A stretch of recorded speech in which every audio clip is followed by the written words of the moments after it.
नमस्कार दोस्तों, मेरे YouTube चैनल में आपका हार्दिक स्वागत है। आज की वीडियो में साथियों अपने एक भारत सरकार की एक योजना है किसान भाइयों के लिए, पशुपालकों के लिए।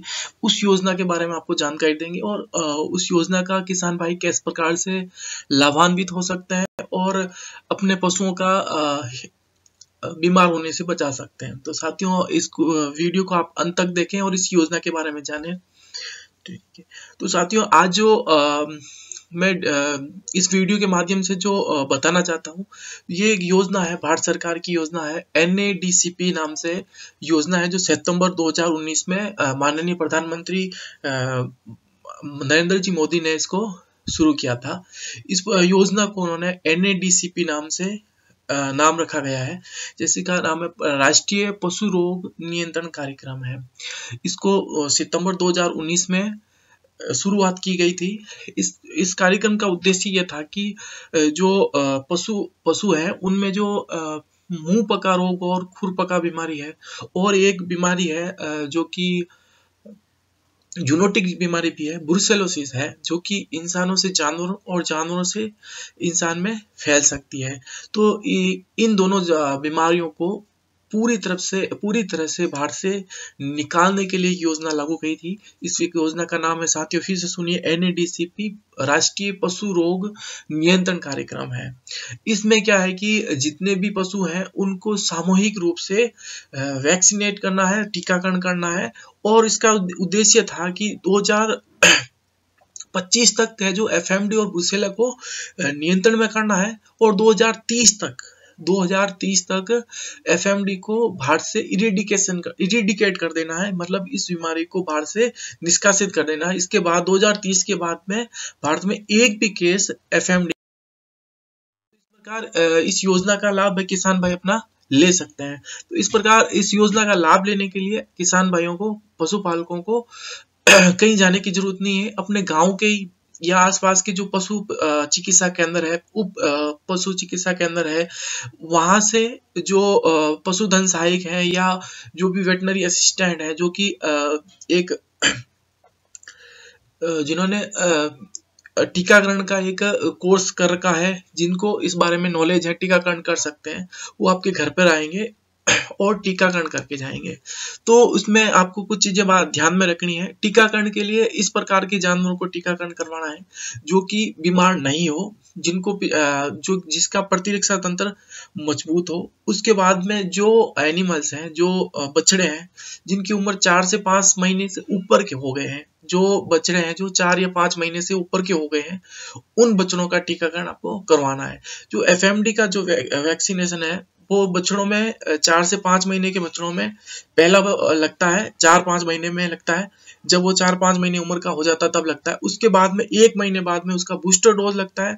उसके बाद में साथियों हर 2 महीने, हर 6 महीने में उसका हर 6 महीने में, मतलब साल में 2 बार वापस इसका डोज लगता है। ठीक है, तो इसमें जो FMD बीमारी है, जिसे कि मुंह पका और खुर पका नाम से जाना जाता है साथियों, तो ये जो बीमारी है, मुंह पका है, खुर पका बीमारी है, ये इकोनॉमिक की दृष्टि से बहुत ही महत्वपूर्ण बीमारी है, जिससे कि हर साल किसानों को बहुत ज्यादा लॉस हो जाता है, बहुत बड़ी मात्रा में किसानों को नुकसान हो जाता है साथियों। तो उसको ध्यान में रखते हुए राष्ट्रीय सरकार ने, भारतीय सरकार ने अपना 100% फंड है इस योजना में लगाया है। इसमें 100% योजना में इसमें लगाया है फंड अपना, और इसके लिए उन्होंने 13,343 करोड़ रुपए का बजट पारित किया है। इसके लिए इन वैक्सीनेशन करने के लिए, ब्रुसेला और FMD के वैक्सीनेशन के लिए 13,343 करोड़ का बजट है, जो इसके लिए बजट दिया गया है साथियों। तो अपने इस योजना का अपन किसान है जो भरपूर लाभ उठा सकते हैं। इसके लिए आपको कुछ करना नहीं होता है। आपके घर पे जो पशु चिकित्सा सहायक है या पशु चिकित्सा अधिकारी आएंगे और आपके एनिमल को सबसे पहले रजिस्टर्ड करेंगे। रजिस्टर्ड करने का मतलब यह है कि उस पशु को नामकरण देंगे। नामकरण करने के लिए वो क्या करेंगे, आपके पशु को ईयर टैग लगाएंगे। ठीक है, ईयर टैग लगाने के बाद में पशु की उम्र, पशु की ब्यात, ठीक है, पशु का दूध उत्पादन क्षमता और उसके बारे में जो भी डिटेल होती है वो सारी वो आपके साथ लिखे जाएंगे और उसको एंट्री को वो एक इनाप नाम का एक सॉफ्टवेयर है उसमें चढ़ाएंगे। इनाप सॉफ्टवेयर है जो कि राष्ट्रीय एनडीडीबी है, जो गुजरात में एक दूध राष्ट्रीय डेयरी डेवलपमेंट बोर्ड है जो कि आनंद गुजरात में स्थित है, वहां से ये सॉफ्टवेयर काम करता है। उस सॉफ्टवेयर में हर एनिमल्स की एंट्री होती है, ठीक है, जिससे कि उसमें सरकार की आगे भी जो भी योजनाएं होती हैं, जैसे कि कृत्रिम गर्भाधान की योजना है और भी फ्री कोई दवाई योजना है, कोई लोन की व्यवस्था आती है, तो इसलिए ये मतलब टैग करना जरूरी होता है, पशु का नामकरण देना जरूरी होता है।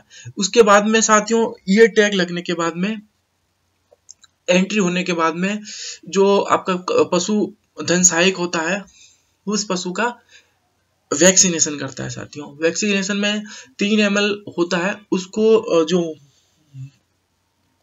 नेक रीजन होती है, जो कि गर्दन होती है, उसमें डीप गहराई में 3 ml है वो उस इंजेक्शन को लगाते हैं साथियों।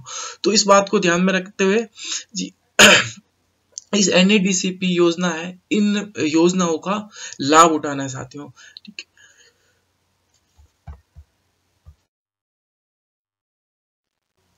उसमें एक समस्या आती है किसान भाइयों को कि ईयर टैग लगाने में हमारे मतलब बहुत सारी भ्रांतियां फैली हुई है। उन भ्रांतियों को मैं अभी दूर कर देना चाहता हूं इस वीडियो के माध्यम से कि ये जो ईयर टैग होता है ये सिर्फ एक आधार कार्ड की तरह होता है, जिसमें इसमें उस पशु की सारी रिकॉर्ड रहती है, उस पशु का वो नामकरण होता है। भविष्य में उस पशु से संबंधित कोई भी जानकारी में प्राप्त करनी होती है, उस नंबर की सहायता से हम ज्ञात कर सकते हैं।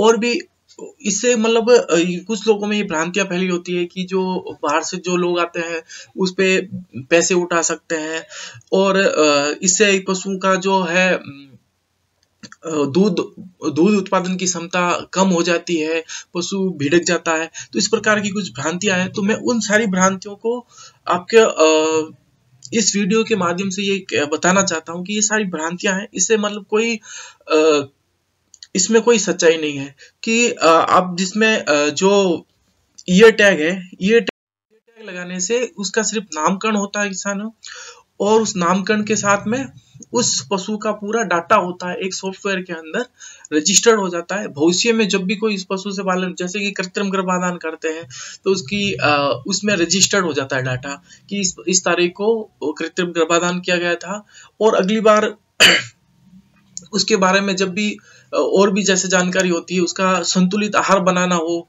तो भी उस पशु का उस नामकरण के माध्यम से डाटा स्टोर करके कोई भी कार्य कर सकते हैं। तो साथियों जब भी आपके अब जो ये जो सीजन चल रहा है, ये टीकाकरण का सीजन चल रहा है, तो इसमें जब भी कोई पशुपालक नहीं पशुधन सहायक आए आपके घर पे, डॉक्टर आए, तो आपको उसमें सहयोग करना है, टैग लगवाना है एनिमल्स के, और उसके बाद में आपको टीकाकरण कराना है, जिससे कि ये जो एफएमडी बीमारी है, मुंह पका खुरपका बीमारी है, इसको 2025 तक मुक्त करना है और 2030 तक भारत से इरेडिकेट करना है। इसके लिए अपने सब किसानों का, पशुपालकों का योगदान चाहिए, क्योंकि इसमें एक भी पशु इसमें छूटता है तो ये बीमारी यहाँ से नहीं जा सकती। तो इसमें प्रत्येक जो भी पशु है उन सब का टीकाकरण करना आवश्यक है साथियों। तो मुझे उम्मीद है कि ये वीडियो आपके लिए बहुत लाभदायक सिद्ध होगा, और इस चैनल को आगे से आगे शेयर कराएं, सब्सक्राइब कराएं, लाइक कराएं। धन्यवाद साथियों।